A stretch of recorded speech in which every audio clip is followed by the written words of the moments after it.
In July, OpenSea team managed to raise another round of funding. This time, investors valued the company at a whopping $1.5 billion, while contributing $100 million. In less than 4 years, OpenSea had managed to become a unicorn. The funding came on the heels of the platform's strongest month. In June, it saw a transaction volume rise to $160 million. At the same time, OpenSea announced that it would incorporate Polygon, a popular layer 2 Ethereum blockchain that offer a more energy efficient infrastructure to lower the gas fees. Portions of the funding were also used to remove all associated gas fees for creators, buyers, and sellers on the marketplace. This in turn propelled the transaction volume to never seen before heights. August proved to be even more historic month for the company and the industry as a whole. A whopping $3.4 billion in transaction volume was recorded on its Ethereum blockchain during the month, which didn't even take transactions from the Polygon into account. Unfortunately, not everything was going according to plan. That same month, OpenSea had to delist Polygon-based copy of CryptoPunks. After Larva Labs, the creator of the CryptoPunks, issued a DMCA takedown request. However, Polygon Punks were brought back in late September after a successful appeal. Meanwhile, OpenSea had to fight an even bigger battle. On September 15th, news emerged that one of the firm's employees, whose name was Ned Chastain, was trading on confidential information. Chastain had gotten wind of what NFT projects would be promoted on OpenSea's homepage, which often would lead to a temporary boost in the prices. He then sold off the NFT soon after the promotion. Chastain ultimately resigned 2 days later. To make matters worse, OpenSea allowed the sale and trade of anti-Semitic and Nazi-glorifying artwork, which only added to the controversy. Despite those issues, OpenSea remains the undisputed market leader in the NFT space, with a market share of more than 95%. In October, Coinbase, which was one of the world's biggest cryptocurrency exchanges, announced that it would launch its very own NFT marketplace. The interesting point here is that Coinbase was already an investor in OpenSea's 2018 seed round and shares a common majority investor in Andreessen Horowitz. Despite those hiccups, OpenSea continued to remain the undisputed market leader in the NFT space. Not only was the platform able to score partnership with like of Adobe or Vogue Singapore, but also managed to hire rockstar employees like Lyft CFO Brian Roberts.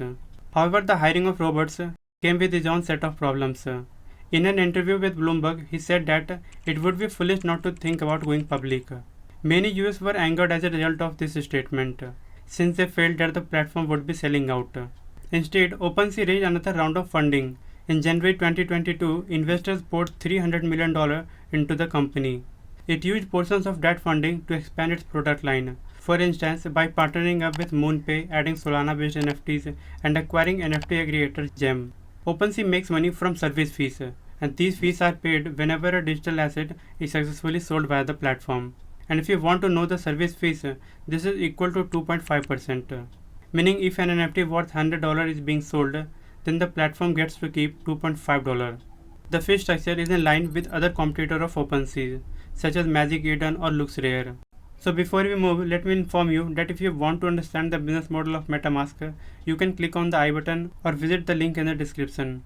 OpenSea provided its marketplace infrastructure completely free of cost. As such, it doesn't cost anything to list an NFT. The dominance of the marketplace arises from the ease of usage, as well as the low fee associated with it. New projects can be uploaded within a few clicks. On top of that, OpenSea covers all associated gas fees, which in turn encourages both buyers and sellers to transact more often, and thus increases liquidity in the marketplace.